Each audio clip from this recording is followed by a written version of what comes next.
E aí a gente vai para a próxima parte da nossa aula, né, que é a interpretação de filogenias, né, que são esses gráficos aí, ó, as filogenias, que são as relações de ancestralidade, né, entre os grupos de seres vivos. Essas filogenias são representadas por esses gráficos, essas figuras aí que vocês estão vendo, né, nesse slide. Só que existe uma diferença entre essas duas figuras que eu vou já explicar para vocês qual é essa diferença, tá? Uma vez que a gente classifica os seres vivos, como eu já falei, o próximo passo é tentar descrever qual é a relação daquele ser vivo com os outros grupos já bem estudados na biologia. Então essa comparação vai estabelecer uma relação de parentesco, né, de ancestralidade. A gente vai conseguir meio que descrever ali se aquela espécie ela veio antes ou depois de alguma outra espécie já relacionada, dependendo dos dados que a gente tiver, tá? Que a gente tem. Uma vez que a gente consegue, né, já ter uma noção da filogenia daquele grupo, a gente passa então a tentar representar essa filogenia. Então tem duas formas de representar a filogenia, né, de um grupo de seres vivos. A primeira é o cladograma. O que é um cladograma? Observa nessa figura, né, nessa primeira figura aí, você nota que os grupos, né, de seres vivos estão representados na ponta, na parte superior, né, desse gráfico, né, dessa figura aí. A raiz, né, a origem, né, o início, o ponto de partida dessa imagem está lá embaixo, né, que é essa ponta aqui de baixo, que é a raiz, né, dessa árvore, a raiz desse cladograma. E a partir dessa raiz você percebe que os ramos começam a surgir, né, à medida que a gente vai subindo nesse cladograma. Então a gente percebe que o cladograma ele dá para a gente uma noção de ancestralidade. Se a gente partir de baixo ali da raiz e começar, né, a olhar os ramos que vão aparecendo, né, a partir da raiz de baixo para cima, a gente consegue estabelecer quem veio primeiro e tal, quem foi surgindo depois. Já a árvore filogenética é essa segunda representação que está aí embaixo. Qual é a principal diferença entre a árvore filogenética e o cladograma? Na árvore filogenética, os ancestrais eles já estão representados nos pontos de ramificação da imagem. Como você observa aí embaixo, ó, você tem, né, os ancestrais, alguns ancestrais já representados nesses pontos de ramificação, né, da figura. Quais são as características que a gente considera, né, na hora de construir uma árvore filogenética, na hora de construir uma filogenia?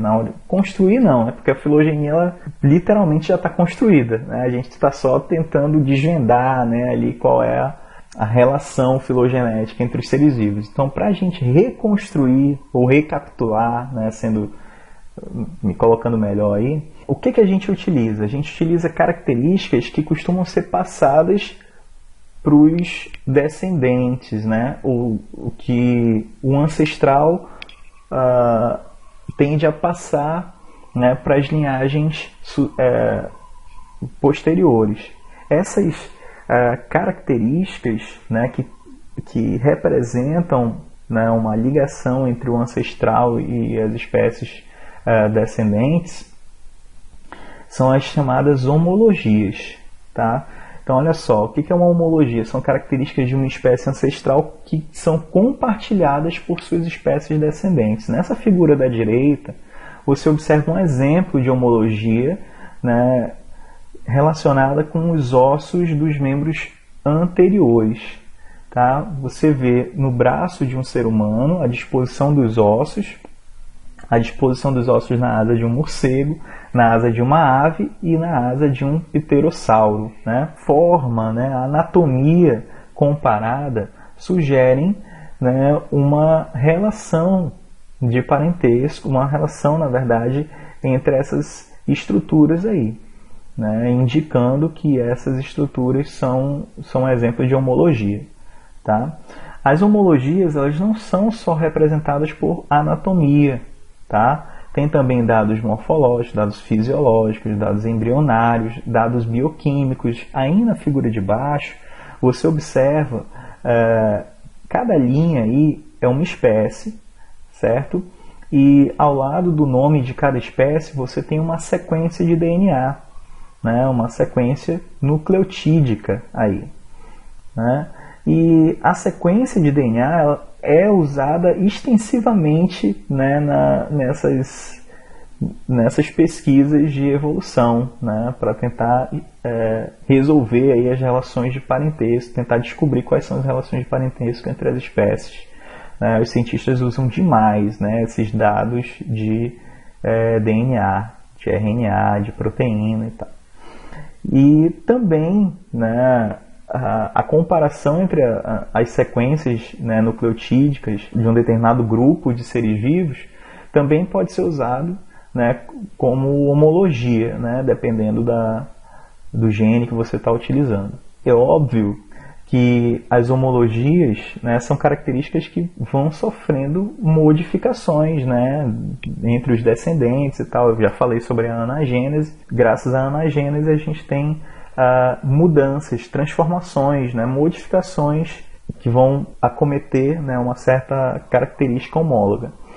E essas mudanças, né, vão dar para a gente duas situações. Você tem aquela homologia, aquela característica numa situação, numa condição que é mais antiga, né, que está presente no ancestral, e você tem aquela homologia que já sofreu modificações. Você tem aquela característica que já sofreu modificações, certo? Já nos descendentes. Aquela condição, né, aquela condição que está presente no ancestral, né, a característica, como ela aparece no ancestral, ela é chamada de plesiomorfia. Já a característica que está presente nos descendentes, já aquela modificação que está presente nos descendentes, é a apomorfia. Então eu vou dar um exemplo bem grosseiro, tá? Considera o seguinte, presença ou ausência de carioteca, tá? A carioteca, você sabe que ela está presente em todos os eucariontes, todos os seres eucariontes, desde os mais antigos até os mais recentes. Então existe uma evidência de que essa estrutura ela é uma homologia, né? Beleza. Só que existe aí aquela carioteca mais rudimentar e existe aquela carioteca que é mais elaborada, né? Aquela carioteca mais rudimentar seria o que a gente chamaria de plesiomorfia. E aquela carioteca mais elaborada, que a gente chamaria de apomorfia, certo? Existe, aí é o formato da carioteca, né? Mas existe também a situação presença ou ausência de carioteca. A ausência de carioteca, que é o que acontece com os procariontes, né? Ela é uma característica plesiomórfica, né? É uma plesiomorfia. Já a presença de carioteca seria a apomorfia. Então, toda vez que ocorre uma mudança, né, lá na característica, você tem já uma apomorfia. A partir daí, a gente tem mais dois termos bem similares à plesiomorfia e à apomorfia. A simplesiomorfia e a sinapomorfia. Professor, é termo muito difícil. Não, gente. É só lembrar, plesiomorfia é aquela condição mais antiga daquela característica que a gente está analisando. A apomorfia é aquela condição mais recente, tá? Simplesiomorfia é uma plesiomorfia que é compartilhada por um determinado grupo. Esse prefixo sim, tá? Sim, ou com M ou com N, ele indica compartilhamento, é algo que está sendo compartilhado. Por exemplo, a ausência de carioteca é uma simplesiomorfia que é compartilhada por bactérias e por arqueobactérias, tá? Todos os seres vivos que são procariontes. Beleza, agora a presença de carioteca já é uma sinapomorfia, ou seja, é uma apomorfia que é compartilhada por um grupo, todo um grupo, né? Ou seja, todos os eucariontes ali têm como sinapomorfia né, a presença de carioteca. Então você tem simplesiomorfia, é uma plesiomorfia, uma característica antiga que é compartilhada. Sinapomorfia, uma característica que é recente e que está sendo compartilhada. Para fins práticos, né, o que a gente mais usa dentro da sistemática, né, dentro do estudo das relações de parentesco, as características que a gente mais usa para montar esses cladogramas, aí, essas árvores filogenéticas, são as sinapomorfias, né, que são aquelas novidades evolutivas que são compartilhadas por um determinado grupo de seres vivos. Beleza? E por último, né, o último termo aí que faltou eu comentar é a arqueomorfia. O que seria a arqueomorfia?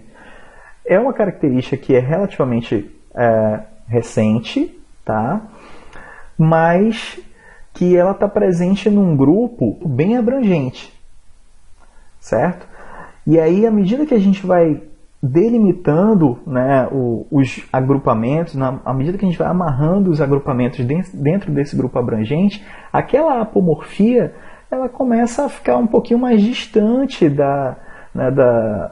das características daquele grupo que a gente está analisando. Vou dar um exemplo. Vamos dar uma olhada com mais calma, né, nesse cladograma, né, nessa imagem aí. Isso é um cladograma que representa a evolução dos cordados, né, dos animais cordados. E aí, uma característica que é comum a todos os cordados é essa aqui, ó, é a notocorda.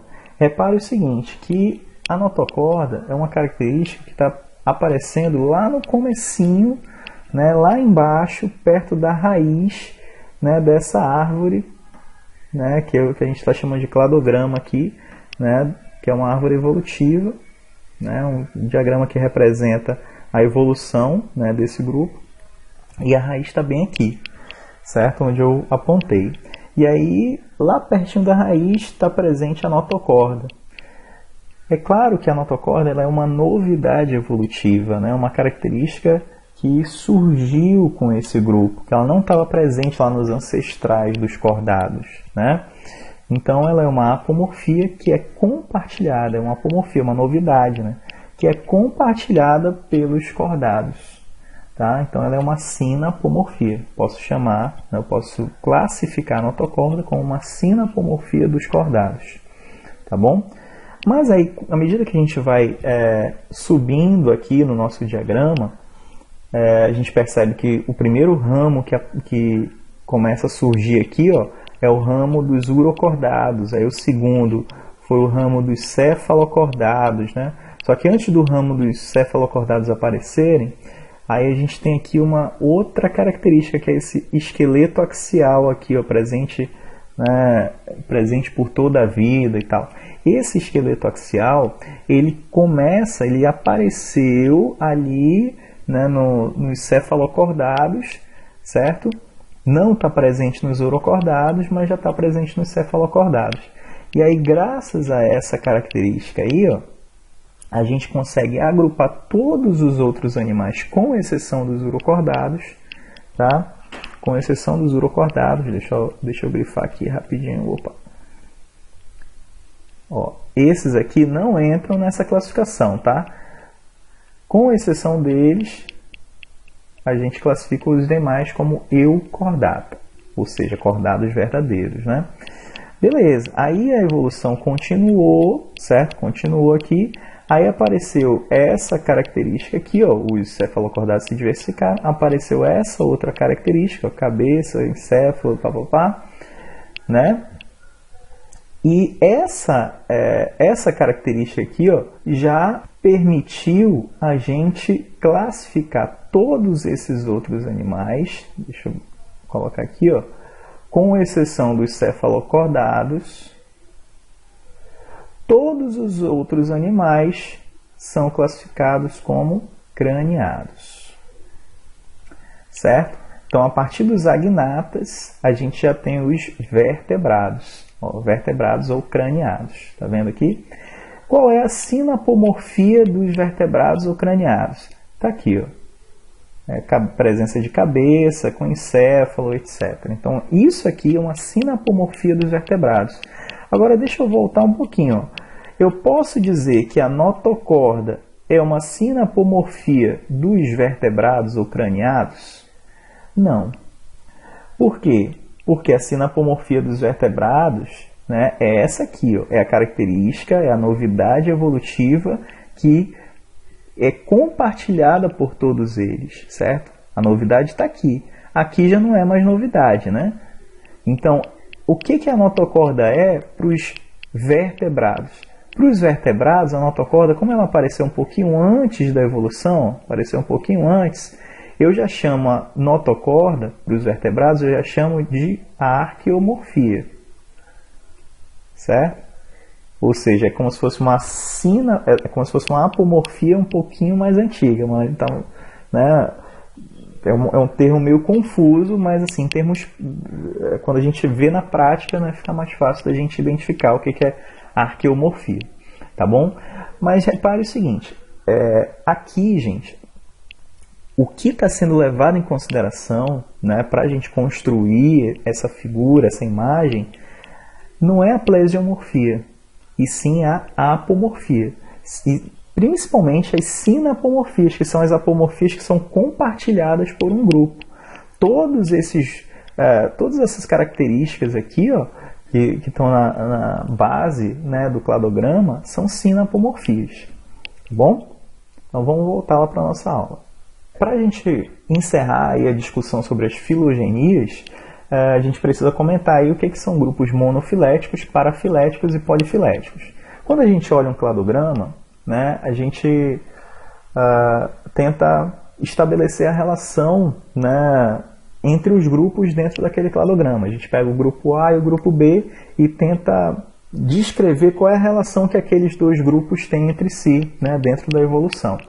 Então, os tipos de agrupamentos que a gente pode encontrar, né, entre duas ou mais espécies entram em três grandes categorias, né, em três grandes classificações. Né? Ou eu posso formar um grupo monofilético, tá, entre as linhagens que eu estou analisando, ou eu posso formar um grupo parafilético ou um grupo polifilético. O que quer dizer isso, professor? Vamos voltar para a nossa imagem lá do cladograma, né, que fica fácil da gente mostrar com exemplo, tá bom? Vamos considerar esses grupos aqui, ó, das tartarugas,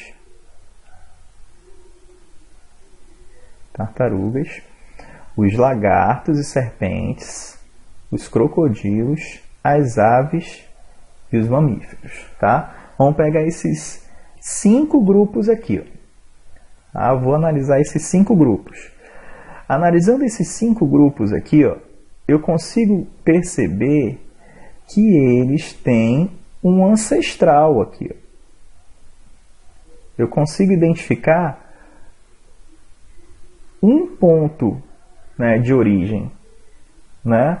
Uma origem só para esse grupo todo, né, que eu estou considerando, formado pela tartaruga, lagarto, serpente, crocodilo, ave e os mamíferos. Esse grupo aqui, onde eu consigo reconhecer um ancestral comum, que nesse caso seria os anfíbios, eu chamo de monofilético. Monofilético. Tá? Que no caso é o grupo dos amniotas. Tá? O grupo dos amniotas é um grupo monofilético porque eu consigo reconhecer um ancestral em comum. Agora, se eu quiser pegar, não quero pegar esses 5 não, eu quero analisar somente o grupo dos répteis. O grupo dos répteis, para quem não está lembrado, é esse grupo aqui, ó. Esse aqui, ó, tá? Esses 3 aqui, parceira. Olhando para esses 3 aqui, ó, eu vou descer aqui na árvore, né? Vou descer aqui na árvore, pá, vou descer aqui na árvore, ok, tá aqui o ponto de encontro entre ele, desci aqui, opa, tá aqui o ponto, opa, beleza. Repare o seguinte, que quando eu pego esses 3 caras aqui, ó, o grupo formado por eles tem um ancestral comum, tem, beleza. Mas eles não representam todos os descendentes desse ancestral aqui. Concorda comigo? Esses caras aqui, ó, eles formam um grupo né? Um grupo que não representam todos os ancestrais, todos os descendentes desse ancestral, né? Então esse grupo aqui eu chamo de parafilético. Parafilético. O que é um grupo parafilético? Voltando lá para a nossa aula. Olha só o que é um grupo parafilético. É um grupo que não contém todas as espécies descendentes do mesmo ancestral.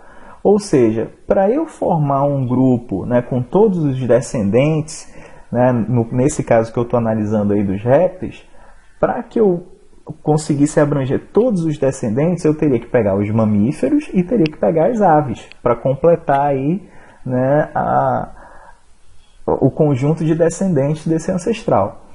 Então, se eu não tenho todos os descendentes, é um conjunto parafilético, é um grupo parafilético. E o polifilético, professor? O polifilético é um grupo que é formado, né, por linhagens evolutivamente mais distantes entre si. Eu não consigo reconhecer um ancestral comum, né, recente dessa linhagem, tá? Considerando que eles são distantes, né? Eles estão distantes na linha de evolução. Então, se eu for pegar, né, de novo aquela imagem ali, né, deixa eu pegar aqui a imagem. Se eu for pegar aqui, por exemplo, os agnatos, né? Os agnatos aqui, ó, eles têm esse ancestral aqui, certo? E for pegar, por exemplo, os fungos, eu vou formar um grupo polifilético, porque eles não vão ter um ancestral, né, comum recente. Eles vão ter um ancestral lá na base da árvore, né, da vida, né, da diversidade biológica. Então, é nesse sentido que a gente tem os grupos polifiléticos, tá?